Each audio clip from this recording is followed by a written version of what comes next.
You know what I've been thinking about a lot recently? Rewatchability of movies. I feel like when we're younger, we're a lot more prone to rewatching the same pieces of content over and over. I burned through a VHS copy of Hercules as a child because I watched that so much. And I think those movies hold a very special place to us because of that.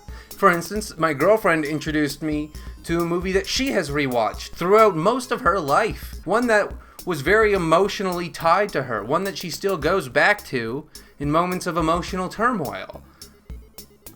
And I thought it was just the worst. It's such a terrible movie. I mean, it makes no sense. I don't even think there's a message in it that you can try to take away.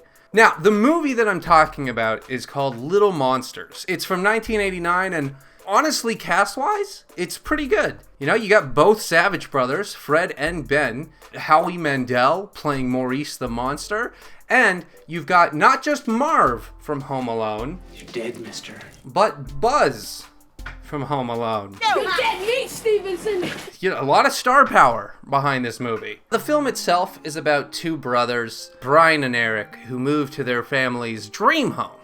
It's our dream house.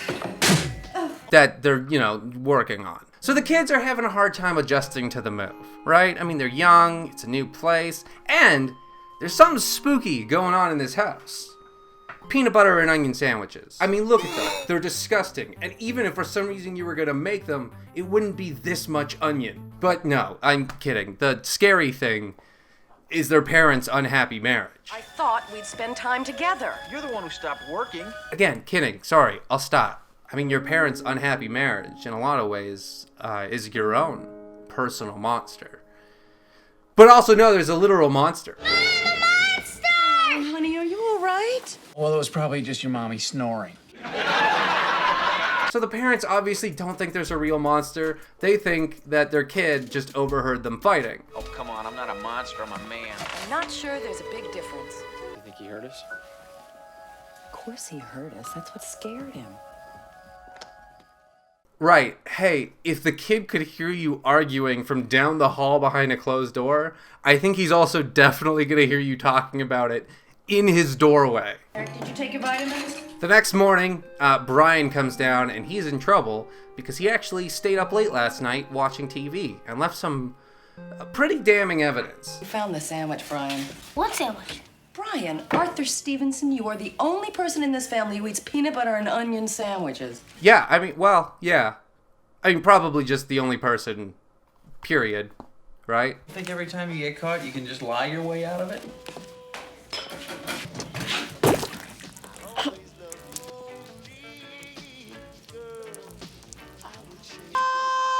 Hey, I didn't do anything.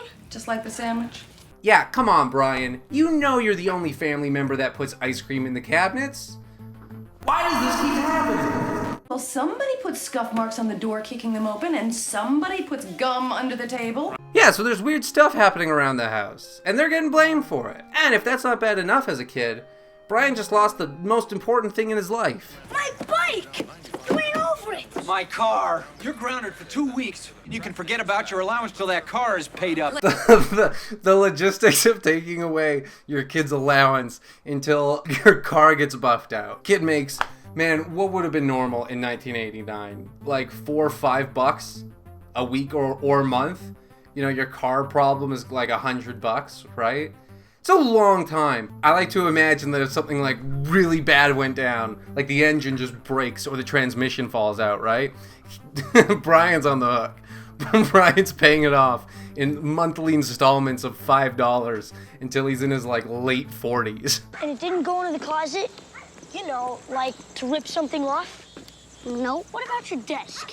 It didn't do your geography homework, did it? What monster does homework for you? Where is this in the monster mythos? Like, I get it, this is just, Eric's friend Todd, and he's just another kid thinking kid things. But, like, did he do your geography homework? No, I don't think that monsters are good at geography. Slow down! Eric, Toad, why aren't you riding your bike? What bike? Dad ran over because you left it in the driveway. No way. Your bike? No way! Oh, I'm sorry. By the way, forgot to mention, the peanut butter and onion sandwich? That doesn't come back. That was it.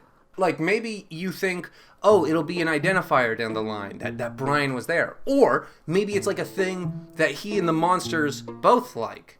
But no, it was just to pinpoint Brian as having watched TV. Like, it could have been anything else that only Brian eats, you know? A can of sardines would have been gross, but understandable. Or maybe he's the only one who eats Lay's chips. Why the peanut butter and onion sandwich? Was this like an E.T. situation where like Reese's paid to have it in the film? Was this paid for by Kraft?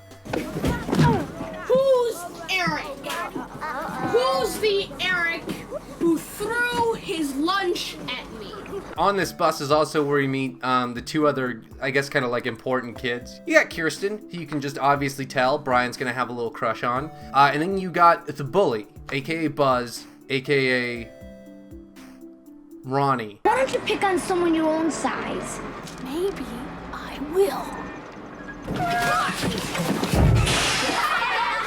After school, Eric and Todd catch up with Brian and they have an interesting proposal. If you say there's no monster, then switch rooms with me. What? Which of course he does. And that leads to a scene that makes me so uncomfy. This should probably be very innocent and maybe my mind just makes it creepy, but I don't like this. You know, I think it's really nice of you to switch rooms with Eric like this. I'm proud of you. Thanks. Yeah. Personally, I think you guys are both kind of nuts about this monster thing, but if you happen to see him tonight, Yeah? could you maybe get me some autographs? Okay. Yes! I just don't like it. I just don't like it. It feels weird. Maybe it's the thigh slaps, you know, Alright, so first night, Brian does not encounter any monsters, but he does find the TV in the closet and loses the remote. Looks like you got two weird phenomenons in your house. A monster and a giant chicken. Double or nothing. Okay, I'm fully aware this is a trope and I can't just blame this movie for it, but this is the little montage that shows just how talented this kid is at some light engineering work. And he constructs a little trap for the monster. This time, when the monster comes out, he'll be able to slam the bed down, and then he will be locked in a room alone with a monster. Fuck, this kid's so stupid. Oh, and of course, to lure the monster out, he uses Doritos. And hey, it works. Before we get introduced to Maurice the monster, I really feel like we should talk about him. This is coming like a few years after E.T., you know? I think actually like a year after Mac and Me. So like, you know, boy meets mysterious little friend. It's been done before. This version is a punk monster. Boo. Keep an eye out for monsters! Now scream. Scream! Good idea! You know what? You scream, your dad's gonna come in here with a 12-gauge shotgun. Blow your head off. Light! The sun! The sun! The sun! Yeah, so the rules of monsters and light are kind of simple. In general, if light touches them, they turn into, well, in their own words. You turn into clothes. And if the sunlight touches them, they get disfigured, which you literally only see here. Hearts! Great! But if the sun actually rises, he's dead. I gotta go. You're dying. Huh. You know, I think you might be right. Please. I have to get under the bed before the sun totally rises. Do something. If you can just watch as this monster just writhes in pain, something's not right. No way. You wrecked my bike. You've been pulling stuff, trying to get me in trouble. Maybe the real monster is the man that Brian grows up to be.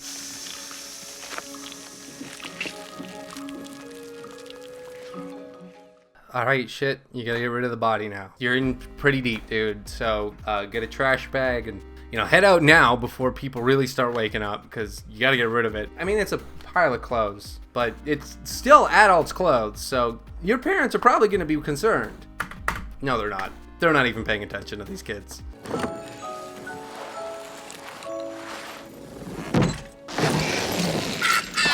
Hey, bud, the name's Maurice, and I'll catch you later. I've been in this business now, well over 200 years, and I've never been trapped once. How old are you? 11. Okay, this is a very important piece of information. Not for the story, but let's, walk it out. He's 11 years old, but he's been 11 for over 200 years. Now, this is 1989, so he's been 11 since 1789. So, despite the fact that he hasn't, emotionally grown up, he's progressed from whatever an 11-year-old would like in 1789 to whatever an 11-year-old would like in 1989. It's really quite interesting. It's monster culture. Hey, dude. This time, Maurice actually convinces Brian to come to the underworld with him. Before we see it, you should hear how he describes the underworld. Imagine a world solely of kids. Kids that just want to have fun. It's about leaving your clothes wherever it is you want to leave them. It's about never having to clean up after you eat. It's about never worrying about being on time. Whoa! It's about staying up late. What goes on down there is every kid's fantasy. Dude, this place sounds sick. Straight up, I'm 12 years old. Everything that I want? No rules? Dude, that's dope. There's gotta be endless video games, junk food. Show me this place, man.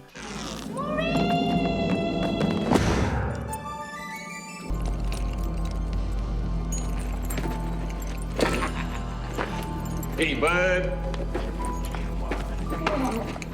What is this place? It's a lot of pallets.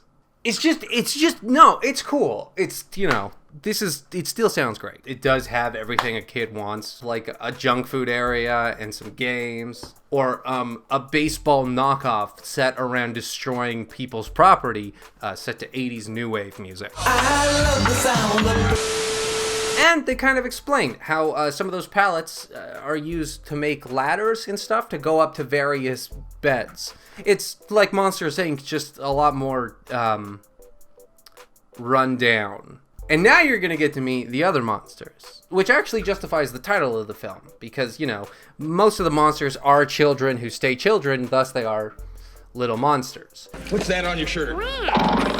Get out of here. Man, the one thing about this movie is that the monsters are just irredeemable dicks. Even to a distressed 11 or 12-year-old, how do you not see this behavior and think, I don't want to do this. This is bad. Look at what they do. Laces tied together.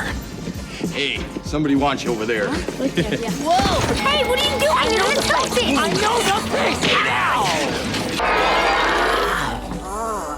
Maurice, why'd you do that? Not even my mother sees me in my boxer shorts. No?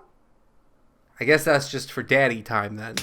It seemingly is the only purpose of being a monster, is if you want to be a dick, you become a monster and do it full time. It's like the pro league of being a dick. Let me give you a hand with Oh, yeah, me too.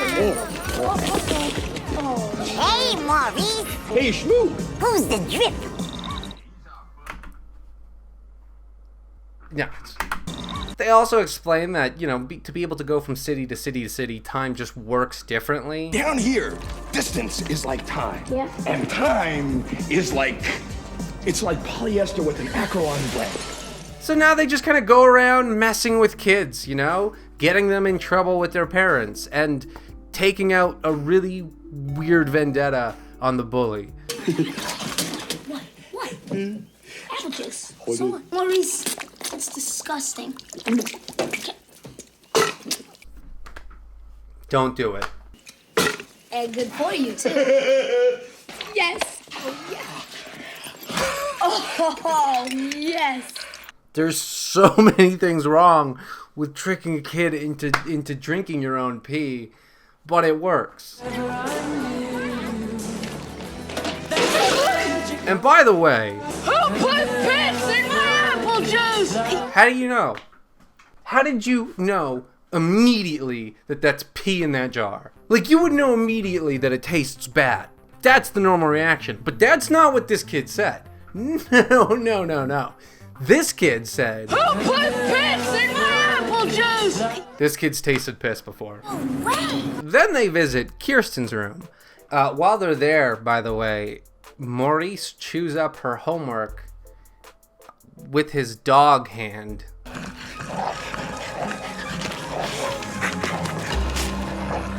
It's a thing, just for this one bit. Hey, quick sidebar.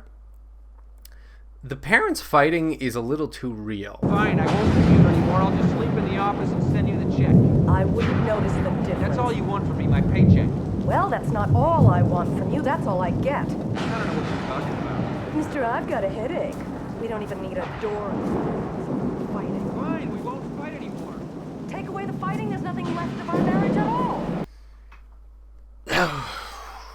It's,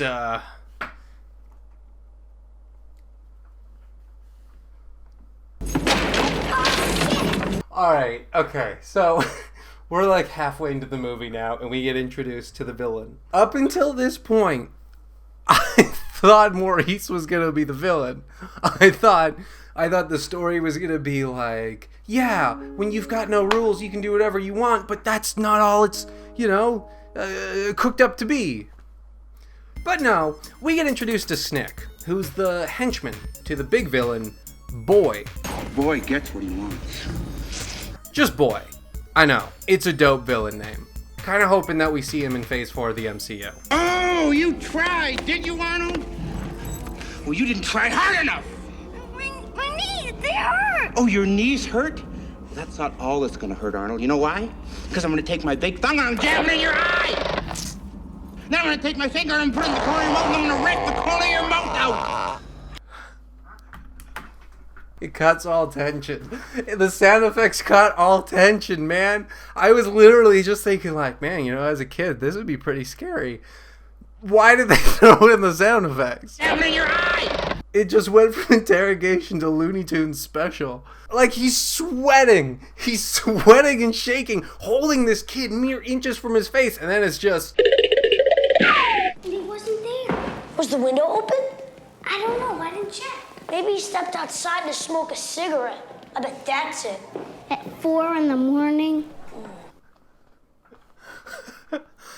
The way that those words coming from a kid, he fully understands that it's horrible to smoke, but the fact that his brother is going outside at 4 in the morning. Oh, this smoking problem's getting out of hand, dude. And then Kirsten gets a 0 on her science project. Oh, look at this. Do you have your research report? Yes. Because the dog chewed it up. Man, come on. It's not in like little itty bitty bits. It's like in thick strips. I feel like the teacher could have been like, well, I can see your project is done. I'll give you an hour to go rewrite this. But no, he's just a straight up 0. He's the monster of this movie. Luckily, this is the last straw for Brian. You messed up Kirsten's homework. You know she got a 0 because of you? And then we meet the real monster of the movie. Divorce. Hey, Brian, come downstairs with me. Your mom and I want to talk to you and Eric for a minute. I know. Look, you might not have been able to tell, but things weren't going so hot between Brian and Eric's parents. You want to ride? Sure, Daddy. And even now, when they're telling their kids about the divorce, Brian's dad just can't help himself from being a jerk. Your mother and I have come to a decision, and it affects all of us. So you've grown up enough to understand. Mom and I have decided that we're not gonna live together for a while. Dude, don't talk over her. Maybe your marriage might start to pick up. There's little things, little tiny things. Mister, I've got a headache. So anyway, the news of his parents' divorce sends Brian spiraling down to a point where he can forgive Maurice. Give him one more chance. Come on, bub. Whoa, new guy. Oh, let's do it, man. This is fun. Scare the hell out of her bride. Fuck Maurice. Look, I'm sure that the main bad guy, Boy, has scared babies in his own time, but he's not there. He's not at the baby scaring party, so Maurice is kind of looking like the villain right now. Now, luckily, Brian is not a psychopath. Please. But this is too far even for him, okay? So he bolts. He gets out of there. But not before realizing that he is turning to clothes. Get it? Because he's turning into a monster. And that's bad. So Brian's master plan here on how he's going to handle the problem is to saw the legs off of every bed, which he's allowed to do because... I guess each kid just has his own way of dealing with it. We've all been there. When my parents divorced, no bed was safe. Beats being an axe murderer in 10 years. It's not a great plan, is it? I mean, we've seen already that monsters can just tilt a bed up and then they can come out. So I don't see how not having legs would impact them in any way. But, you know, it's fine. It doesn't matter. They just use a pull-out couch to get into the house. And what do the monsters do? Wake up! Wake up! Eric's gone. Have you seen him? Do you know where he went? Gone? He's gone?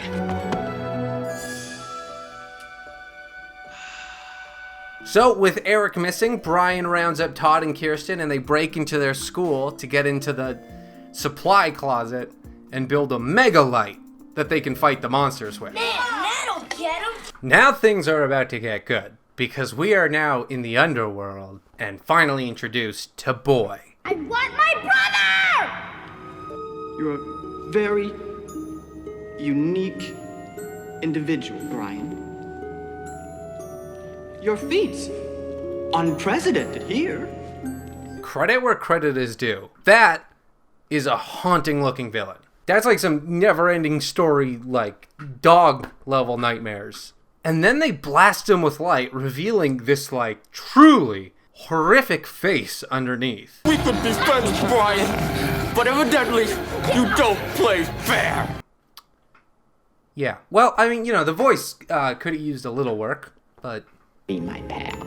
Now, we're in the last little bit, but I'm going to kind of speed past because it gets absolutely bonkers right at the end. So then the kids find themselves in a pit of stuffed animals with Maurice. And the only way they can get out is to generate electricity through pencils to create enough light that Maurice turns into clothes, slip him under the door, and then on the other side, he can come to life and grab the door.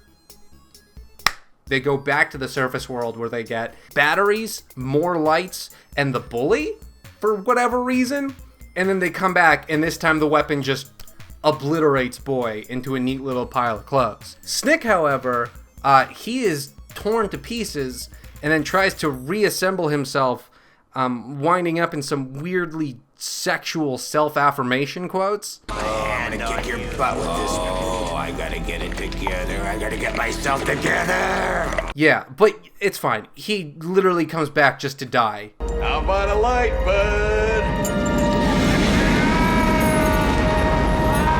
So it doesn't matter. Now it's time for the ending that is so wild. It is the reason behind this video. See, they need to get out of the underworld before the sun rises or they'll all be turned to monsters, right?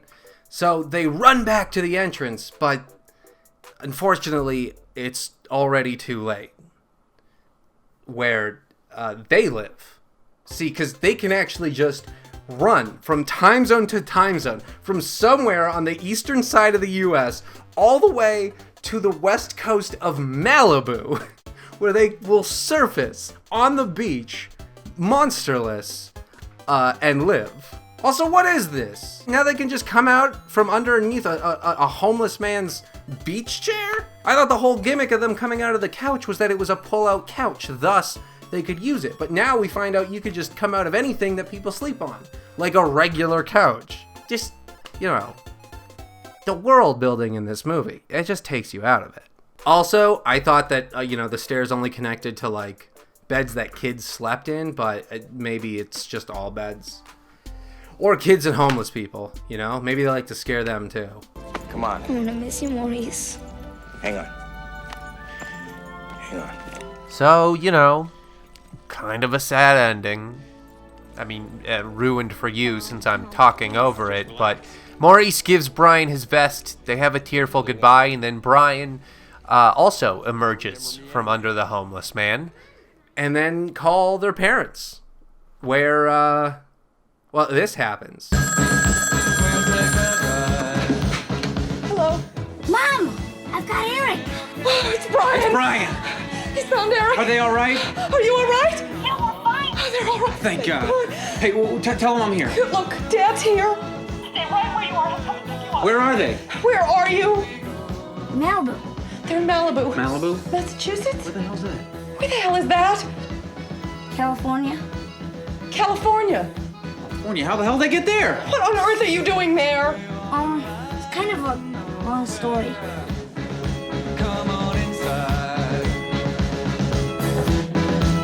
Don't do that. No, you can't just freeze frame out of this. Do you have any idea the consequences that followed this? A kid went missing, then 4 other kids went missing, and over one night, they went from, presumably Massachusetts all the way to California, and no one knows how. There's no train tickets or plane tickets or anything to explain how they managed to get from there to the other side.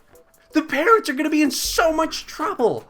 And that's assuming that the kids don't tell the truth. Because if the kids tell the police the truth, what they're going to say is that a 5'10" monster who told them that he was 11 years old took them to the other side of the country. That's trauma. Monsters? Not real. That's clearly just the trauma filling in the blanks. These kids are going to have to be put into extensive therapy. The parents are probably going to shoulder some of the blame. I mean, I'm glad your parents are back together, but damn, dude. And speaking of, what was the message of this movie? It should have been that idea that, rules can be good and you shouldn't just give in to all of your temptations. But they really didn't go for that, did they? I think the closest message that you can take away from this movie is that if you're a kid and your parents are going through divorce issues, run away. Pack a bag, disappear for a little while. Your parents are gonna fall in love again. It worked for Hansel and Gretel. And again, why is it called Little Monsters? Howie Mandel, he's 5'10". How do you explain that? Okay, I'm gonna stop. I am. Because honestly, the movie had some pretty enjoyable spots. It's not a good movie, but it's kind of fun to watch, especially as that 80s children's film deal. It's not too bad. And the movie's been through enough since it had a budget of $7 million and it made, $800,000. So, probably doesn't need me coming after it 30 years later. Anyway, that's the video. Thank you for sticking around. If you enjoyed it, please throw it a like. And I should probably go repair my relationship with my girlfriend. Yeah.